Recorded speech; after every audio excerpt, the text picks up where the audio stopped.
Sani Angara. Nagtatago na yan sa Senado si Bato. Hindi, nakita ko ma'am sa vlog niya, nagluluto pa ng kambing eh. Parang sinigang na kambing.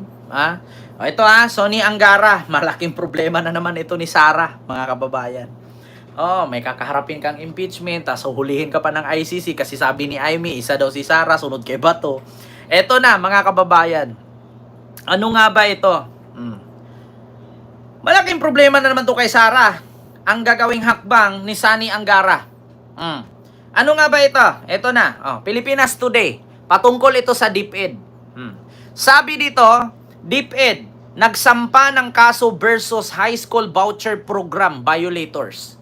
So ano nga ba yung ibig sabihin ng high school voucher program? Yan po yung merong 19,000 ka-estudyante, mga kababayan, na tumatanggap ng scholarship na wala namang katawan. Pangalan lang, walang estudyante, walang katawan. Milyon-milyon po yan. Di ba? Ang pera na yan. Yan po yung high school voucher program na 19,000 ghost student. Ito Bago ko ano yan mga kababayan, dito muna tayo. Ito. Ghost student. Para mapanood ninyo mga kababayan kung bakit na issue yan. Mababawi na ng pamahalaan ang 65 milyong piso mula sa 38 paaralang kabilang sa umano'y maanumalyang senior high school voucher program. Ayon sa Malacanang, hinahabol pa ng Education Department ng 14 pang private schools na umano'y gumamit ng ghost students para maka-avail ng voucher. Pinuri ng Malacanang ang malaking papel ni Education Secretary Sani Angara para mabawi ang 65 million pesos at maimbestigahan ang anomalya. Sinabi ni PCO Undersecretary Attorney Claire Castro na nangyari ang ghost students anomaly noong kalihim pa ng DepEd si Vice President Sara Duterte. Na-imbestigahan po ng mabuti yung ghost students, yung voucher program anomalies. Nako, Sara. Ito po ay magre-resulta ng 65 million. Marirecover po natin. Mababawi na ng pamahalaan. 65 million. Kami, we're looking at safeguards going forward. Mas malaki dapat yung binabantayan natin mga level of validation natin. Ghost students o mga estudyanteng hindi matuntun ngayon ng Department of Education. Ito ang kasalukuyang iniimbestigahan ng DepEd Ma'am sa Mera, 12 hello po. private school sa bansa na kasama sa Senior High School Voucher Program ng Kagawaran. Ang SHS Voucher Program ay tulong pinansyal ng gobyerno para makapag-aral ng senior high school sa paaralang hindi sakop ng DepEd tulad ng private schools. Ayon kay Education Secretary Sani Angara, mas paiigtingin nila ang validation sa mga potential students upang masigurong hindi maabuso ng sinuman ang programang dapat natutulong sa mga nangangailangang mag-aaral. Nagpahayag naman ng suporta ang Teachers Dignity Coalition sa ginagawang investigasyon ng DepEd kaugnay ng nadiskubring umano'y ghost students na kasama sa nabanggit na programa. Nako. Ayon sa chairperson ng TDC na si Benjo Basas, dapat madaliin ito ng ahensya dahil malaking pondo ng gobyerno ang nasasayang at napupunta lang sa maling mga benepisyaryo. Diba? Bakit nga ba ito nangyari mga kababayan na umabot ng 19,000 ghost student? At ito po yung kadahilanan at rason na kung bakit nagkainitan si Raffy Tulfo dito at si Sara Duterte, na kung saan ngayon ang mga Tulfo ay galit na sa mga Duterte. Dahil dito sa ghost student na tong Keme Rot. So ito nga mga kababayan, video yun pinarinig ko at piniplay ko. Ito naman babasahin ko mula sa Pilipinas Today. Ito na siya mga kababayan. DepEd nagsampa ng kaso versus high school voucher program or violators. We filed criminal charge against 3 individuals for their fraudulent activities under the high school voucher program. Walang puwang ang panlilinlang sa edukasyon, sabi ni Education Secretary Sani Angara. So sino nga ba itong tatlong individual na kakasuhan ng DepEd? Ito pa.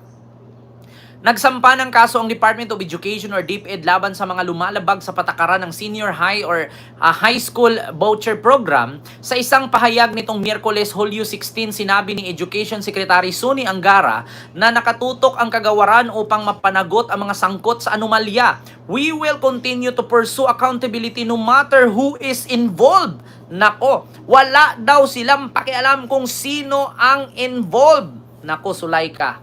Diba? No matter, we will continue to pursue accountability. No matter who is involved, we owe it to the Filipino people to protect every piso and intended for, sabi ni Angara.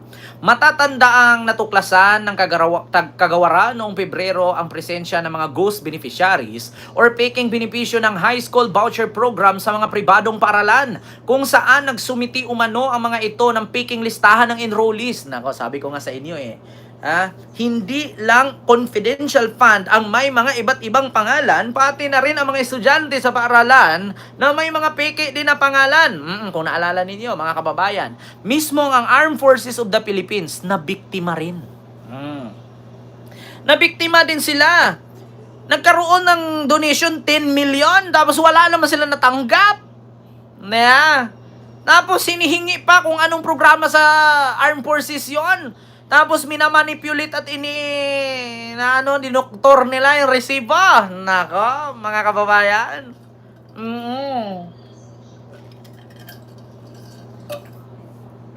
Diba? Parinig ko sa inyo ulit, pati Armed Forces na budol sa Confi Fund. Ay, Diyos ko, mga kababayan. Pinalabas umunong ginamitan noon ng confidential funds ng DepEd sa ilalim ni VP Sara Duterte ang isang Youth Leadership Summit ng AFP.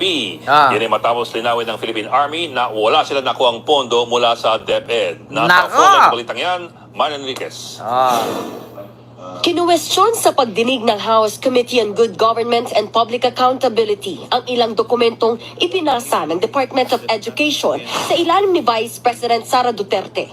Tungkol ito sa pinaggamitan ng kanilang confidential funds noong 2023. Lumalabas kasi na ang dokumento na isinumite ng DepEd sa Commission on Audit ay certification na hiningi lang sa Philippine Army. Partikular ang higit 15 million pesos na ginastos ng Armed Forces of the Philippines para sa Youth Leadership Summit. Yes po, Ma'am Princess Paris. O YLS.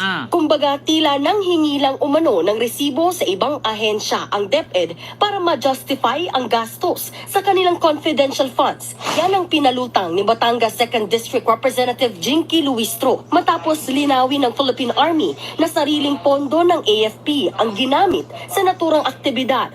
For the 8 YLS that were conducted, you use the fund of the Philippine Army. For our participants, we used the Philippine Army. For the students, they use the local government unit funds, Mr. Chair.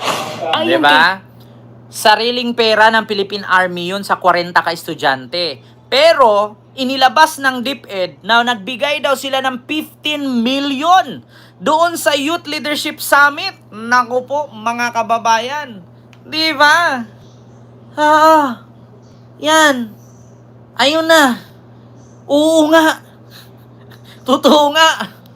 Scam nga. Kaya nga sabi ni Trillanes, kapag nalaman ninyo kung saan ginamit, paano napunta, paano ginastos, mawiwindang ka. Pero pag bubok ang DDS, lagi kayong naghahanap ng kasagutan at sasabihin yung natural lang yon. Bakit?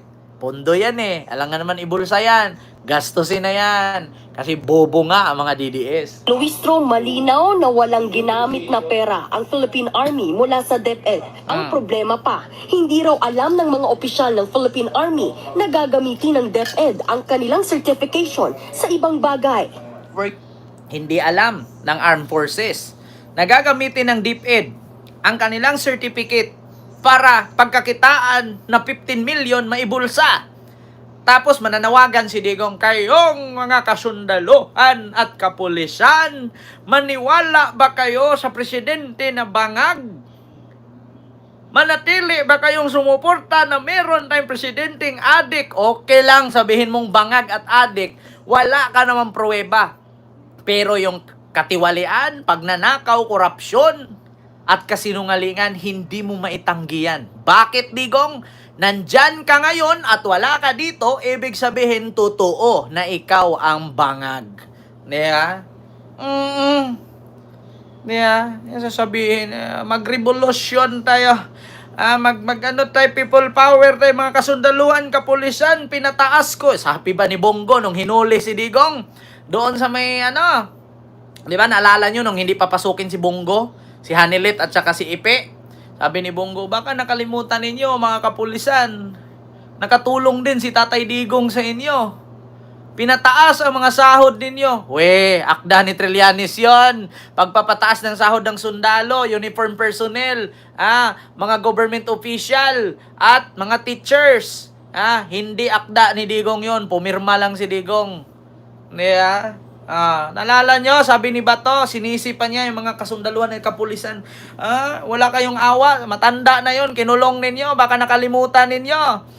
Pinataas ni Tatay Digong ang sahod ninyo. Hoy, kay Trillanes yon, Bongo. Ikaw nga, gala ka ng gala dyan dahil sa malasakit. Hindi mo naman pera yan. Pera naman ng Pilipinas yan. Bongo. Hindi pinasok sa Villamor Airbase. Ito sana magsalita siya dito at marinig ko. Ito Gutom na raw. 250, di ba? Hanggang sila.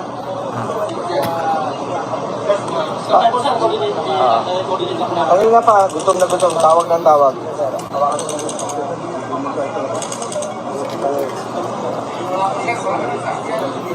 Pagkain naman ko eh. Paano lang, pabigay lang. Pakiabot lang ka lang, ha? Ay, pagkain ba?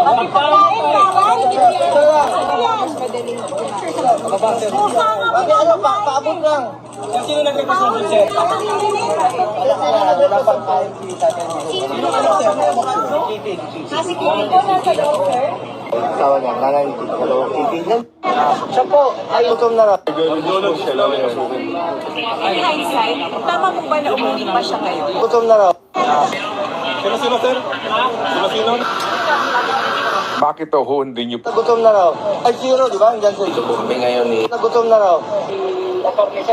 Yung magnotaryo, yung notaryo public. Pero papasokin ako siya. Kung ano daw siya, yun lumabas yan, sila daw siya papasok siya. Sila lang. Sandali lang. Sandali lang, may usapan naman tayo.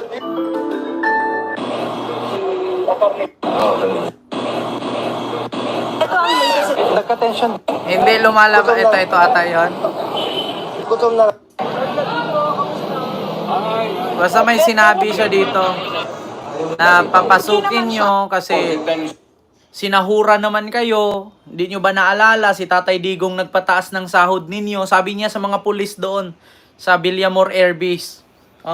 Kaya nasabi ko, si Digong? Kay Trillanes na akda yan, nangkin mo pa. Diba? Nung nagpasok siya ng pizza. So yun lang mga kababayan. Kitang-kita nyo. Klarong-klaro. Wala na. Panibago. Basta, mga kababayan, kaabang-abang po itong impeachment trial ni Sara. Kapag binuksan na ang kanilang bank's account or joint bank account ni Digong, doon nyo malalaman according kay Senator Antonio Trillanes. Diba? So maraming salamat sa inyong lahat mga kababayan. Kita-kits po tayo ulit bukas. No, sana meron tayong makikitang panibagong balita. At gusto ko lang pong ihabol.